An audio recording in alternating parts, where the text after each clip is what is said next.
Bonjour les poissons, j'espère que vous allez bien. Bienvenue dans cette nouvelle guidance de février 2023.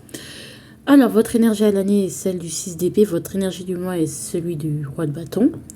Alors, vous allez vers des jours beaucoup plus lumineux. Après une longue période dans l'ombre, vous allez vers moins de problèmes. Vous vous émancipez peu à peu. Vous reprenez votre pouvoir et vous avez plus de possibilités d'agir. Faut-il les exploiter? Je vous laisse avec la suite de la vidéo. Je vous embrasse. Coucou les poissons, j'espère que vous allez bien. Bienvenue dans cette nouvelle vidéo. Alors, là, on va passer directement à votre guidance. Alors, vous savez que votre énergie de ce mois est celui du roi de bâton. On y va. Alors, ce dont le roi de bâton ce dont vous devriez être fier par rapport au mois de janvier 2023 d'après le roi de bâton. Roi de denier, vous n'avez plus rien à prouver. Vous avez compris que vous êtes une personne sérieuse, vous êtes une personne fiable. Vous avez plus rien à prouver. Voilà, les gens sont contents, c'est bien. Les gens ne sont pas contents. This is the same thing. En fait, je suis indépendant. Je sais que je suis une personne bien. Je sais que de toute façon, j'aurai aussi quelqu'un qui m'aimera. Peut-être que vous aviez du mal à lâcher prise par rapport à une relation, par rapport au fait qu'on vous aime ou pas, ou par rapport au fait que, est-ce que après cette personne, quelqu'un d'autre m'aimera? Oui, aujourd'hui vous êtes convaincu, soit parce que, je sais pas, en janvier vous vous êtes rendu compte de par une rencontre, de par des événements, mais en tout cas vous savez quelle est votre valeur et vous savez que vous êtes quelqu'un de fiable, de rassurant, avec le compte en banque quand même, quelqu'un de stable, que vous êtes...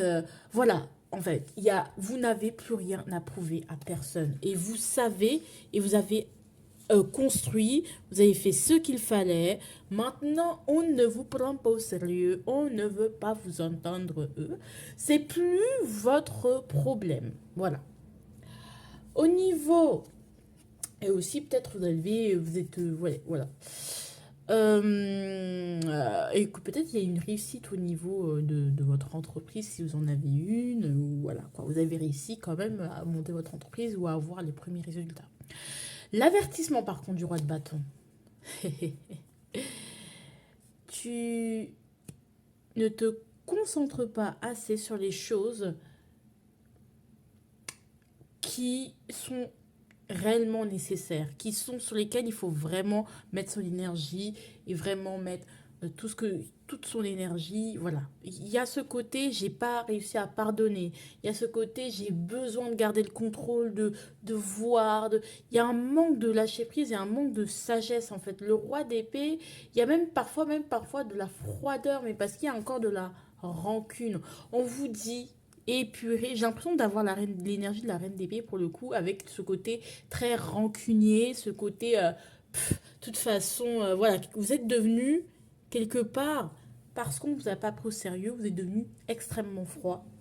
Peut-être vis-à-vis d'une femme, ou vis-à-vis d'une maman, vis-à-vis d'un enfant, d'une fille, je sais pas, d'une reine de bâton, ou d'une personne qui avait énormément d'importance pour vous et qui brillait parmi tous les cieux, ou une situation, ça peut, voilà. Et en fait, vous n'avez pas épuré, vous n'avez pas pardonné, et ce serait cool d'épurer, de pardonner. Je sais pas. Voilà. Enfin, voilà, ça veut dire que vous ne serez jamais totalement indépendant si vous vous détachez pas de cette rancune, si vous arrêtez de vous dire que vous avez complètement raison, que vous n'avez pas eu vos torts. Dites-vous que vous avez eu vos torts. Il est temps de il y a une forme d'immaturité, dans votre réflexion, il y a quelque chose qui bloque, il y a des raccourcis, et on vous dit de vraiment de vous calmer, de pas trop parler vite, et surtout voilà, de changer votre manière de penser, parce que non, vous ne savez pas tout, vous n'avez pas tous les tenants et aboutissants, et surtout humble, hein. D'accord? Humble. Et voilà, arrêtez d'être immature. Vous dites des choses parfois, mais qui n'ont aucun sens, et ce serait cool de juste se concentrer sur ce que vous pouvez apprendre de nouveau. Voilà, il faut changer d'état d'esprit, parce que l'état d'esprit, il bloque en fait votre indépendance et votre luminosité, votre charisme et tout le reste. Je suis fatiguée. Ah là là, je suis désolée. Je fais n'importe quoi. Le travail. 6 d'épée, bah très bien. Ok. Le sentimental, la lune. Alors. Et ouais, le 8 de bâton. D'accord. Et ici, on va voir... Hey, je te fais confiance à l'endroit. Ok.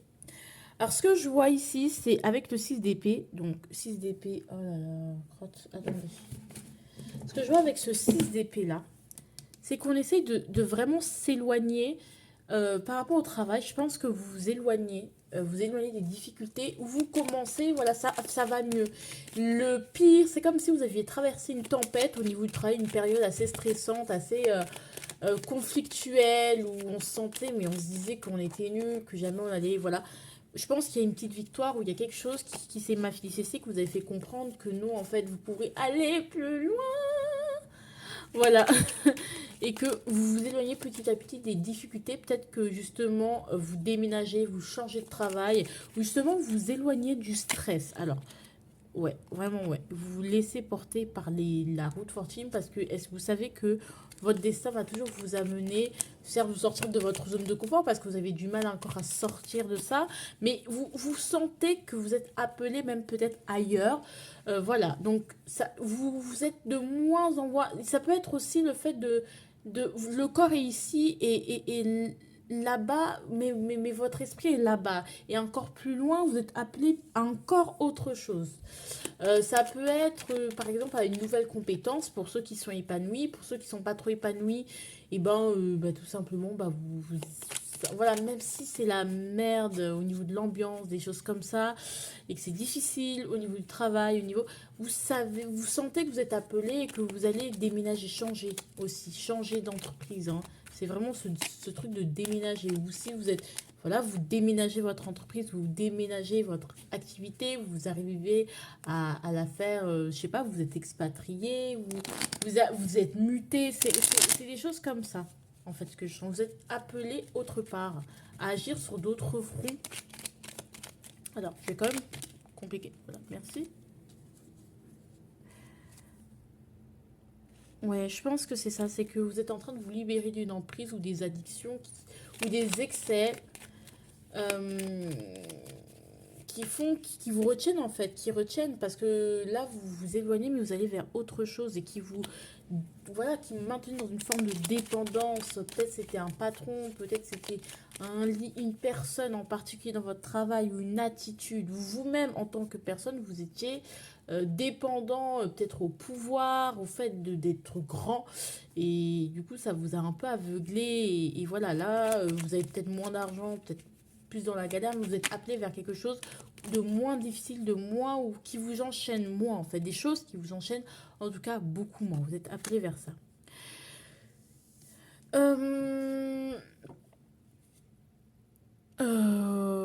Aussi, ça peut être une personne qui est dans votre quotidien du toxique, une personne toxique à laquelle vous êtes, qui est dans votre quotidien, et du coup, ça a affecté votre travail, et du coup, là, vous éloignez de tout ça, et ça commence par une fuite en avant, peut-être dans le travail. Peut-être, voilà.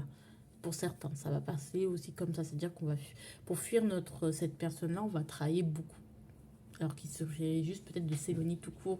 Il y a une forme de déni quand même. Mais bon, c'est pas quelque chose de si grave que ça. Le but, c'est de sortir et de s'éloigner. Avec la lune, c'est les sentiments. C'est-à-dire que les choses, clairement, dans votre suite sentimentale, sont floues, sont troubles, mais vous avez envie de faire confiance, vous avez envie d'y croire.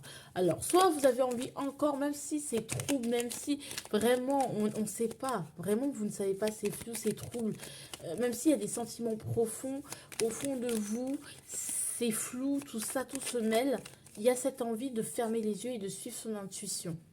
Il y a quelque chose qui vous appelle et quelque chose que vous ne voyez pas clairement, mais vous y allez. Vous décidez de fermer les yeux et de faire confiance à la personne, à la personne ou à cette situation ou à cette décision que vous avez prise par rapport à votre vie sentimentale. Et vous avez décidé de fermer les yeux par rapport à ça, à tort ou à raison, j'en sais rien. Ouais, ouais, ouais, intéressant, ça. J'ai l'impression, ouais. Moi, j'ai l'impression que vous avez beaucoup écouté les conseils des autres et donc du coup, vous décidez de faire confiance à ce que vous ont dit les autres sans à ce que vous ont dit les autres parce ils vous ont parlé du fait que peut-être il y avait qu'une personne qui était pas bonne pour vous et plutôt que de voir ce qui vous correspondait vraiment, vous allez plutôt avoir tendance à écouter la vie extérieure que vous, votre épanouissement, ce que vous voulez, etc., etc. Mais tout est flou et vous avez décidé de fermer les yeux. Alors, fermer les yeux, ça peut être aussi encore le déni. Est-ce qu'on est dans les dénis ou pas? On est dans une forme d'immaturité émotionnelle, ouais. Donc, peut-être vous êtes dans le déni des sentiments que vous ressentez pour une personne en particulier. Vous êtes dans le déni du lien. C'est-à-dire que peut-être vous passez avec votre hôte une période trouble, vous ne voyez pas, ou ça fait longtemps, ou des choses comme ça. Et les choses doivent prendre fin. Mais vous êtes dans le déni parce que vous écoutez l'extérieur, parce que votre statut dans la société, parce que ce que vous avez construit avec l'autre, parce que. Mais au fond, vous n'êtes pas épanoui. Et du coup, vous décidez quand même, malgré cette obscurité, de faire confiance aux sentiments que vous avez. C'est un choix comme un autre. Voilà. Après, vous, quand même, il y a quand même ce truc où vous restez tout de même dans la méfiance et c'est pas. Il y a une truc où, ouais, voilà, vous ne pensez pas mériter mieux quelque part. Vous vous enfermez sentimentalement parlant dans cette relation, dans cette manière de voir, dans cette manière de fonctionner en amour, c'est-à-dire à l'aveuglette, complètement zinzin. Et après, tomber sur des gens bizarres et vraiment fucked up et vraiment qui vont vous faire du mal, des sensus énergétiques. Mais parce qu'au fond, vous ne voulez pas affronter le flou de votre être, en fait, et le flou de vos sentiments et à quel point vous n'êtes pas épanoui dans votre manière d'aimer ou de voilà. Donc ça peut comment on peut y remédier juste. Ouais, mais clairement, franchement, il faut qu'un événement. Franchement, le destin vous a mis peut-être beaucoup de signes, beaucoup de signes. Vous n'avez pas écouté ces signes. Vous allez avoir des cataclysmes qui vont vous tomber dessus dans votre vie sentimentale pour vous faire comprendre que voilà, il n'y a que des événements tragiques qui pourront changer les choses. Mais pour l'instant, bon, voilà, on reste ça en stand-by. On laisse ça en stand-by. Ensuite, au quotidien, on a quand même le 8 de bâton, beaucoup de communication, beaucoup d'événements inattendus. Donc, du coup, je pense que ça va être le début des révélations. On veut vous sortir. En fait, on veut vous enlever, on veut vous libérer de vos chaînes et de vos illusions. Vous êtes coincé dans une sorte de matrice. Et on vous dit, avec ce 8 de bâton, vraiment, les communications vraiment qui vont vous faire comprendre pourquoi vous n'avancez pas, pourquoi vous n'arrivez pas à utiliser les outils qui sont juste devant vous. Il y a aussi, on va vous faire comprendre à quel point vous avez des croyances limitantes, à quel point vous bloquez avec tout ce qui est euh,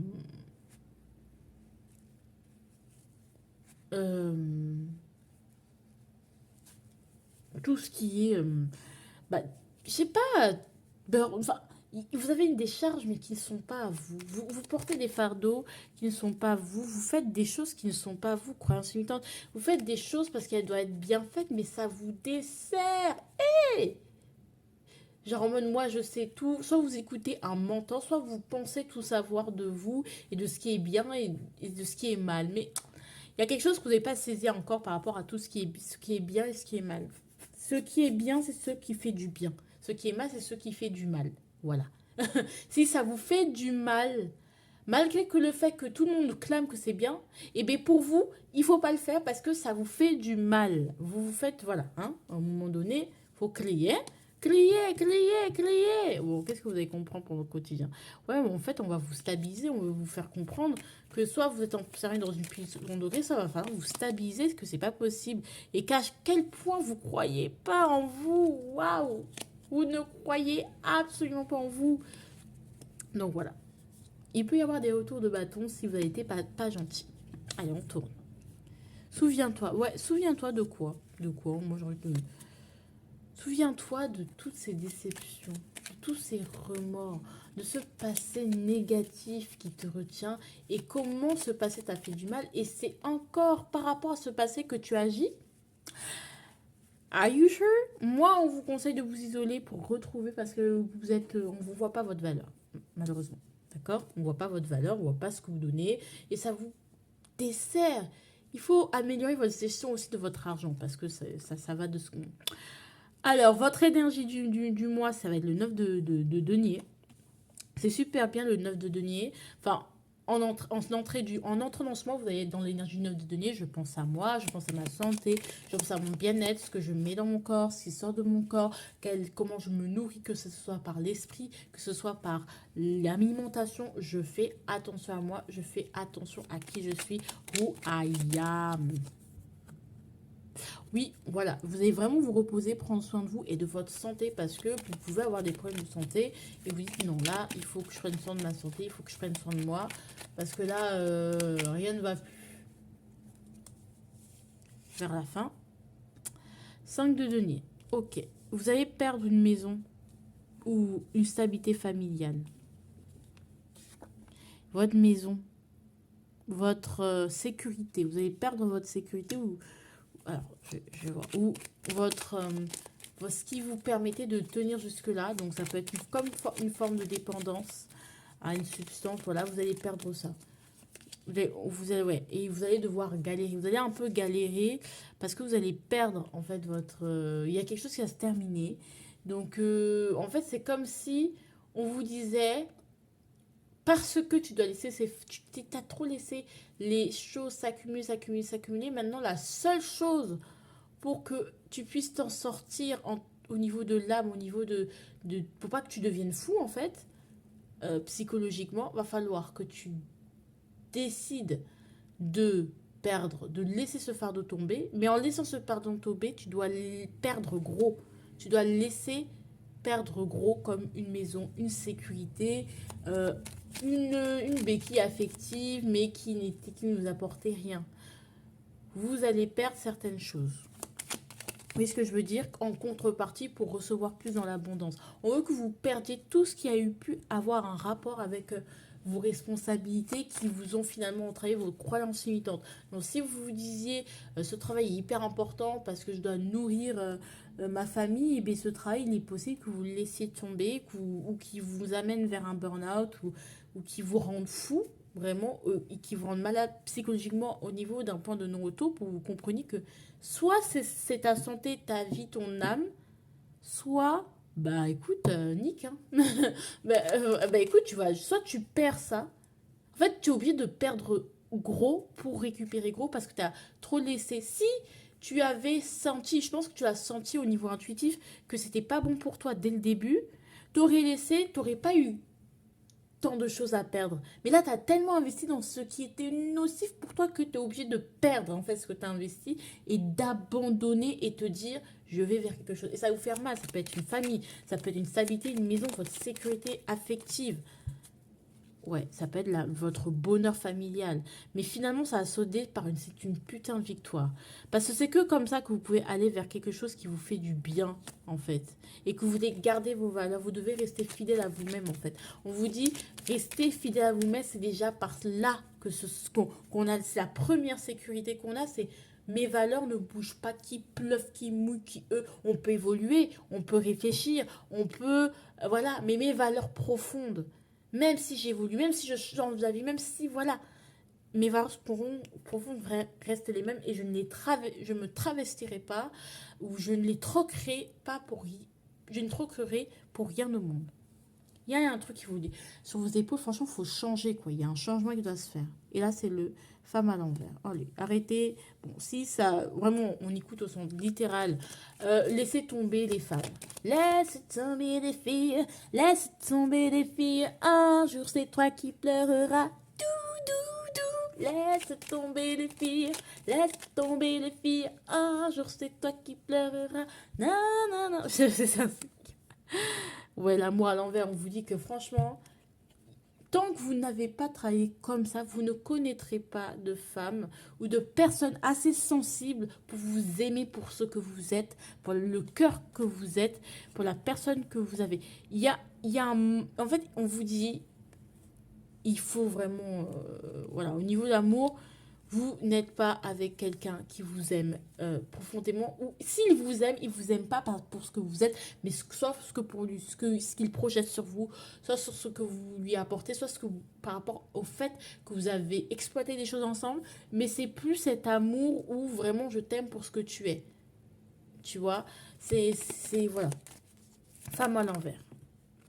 Il y a un manque vous n'êtes pas entouré de personnes, vous êtes comme emprisonné mentalement, vous n'êtes pas entouré de personnes qui vous aiment pour ce que vous êtes et qui revoient ce que vous êtes. Et malheureusement, là. Donc, dans ce cas-là, il faut renouveler les cercles. Hein. Autre chose, dernière chose qu'on me dit, on te dit que bah, là, tu n'arrives plus à trop maîtriser et les choses et que tu es à bout de force. Mais vraiment, il faut compter sur bah, tes amis, ta famille, d'âme surtout. Et c'est eux qui vont te permettre de peut-être de perfectionner, de te sentir plus confiant, moins comme un gamin. Peut-être que vous êtes beaucoup infantilisé aussi beaucoup. Et c'est pas quelque chose de très agréable pour vous. Bref, j'arrête parce que j'ai trop parlé. Je vous fais de gros bisous. I love you so much. J'espère que cette guidance vous a plu. En tout cas, moi, j'ai adoré la faire. Je vous fais de gros bisous. Bye bye.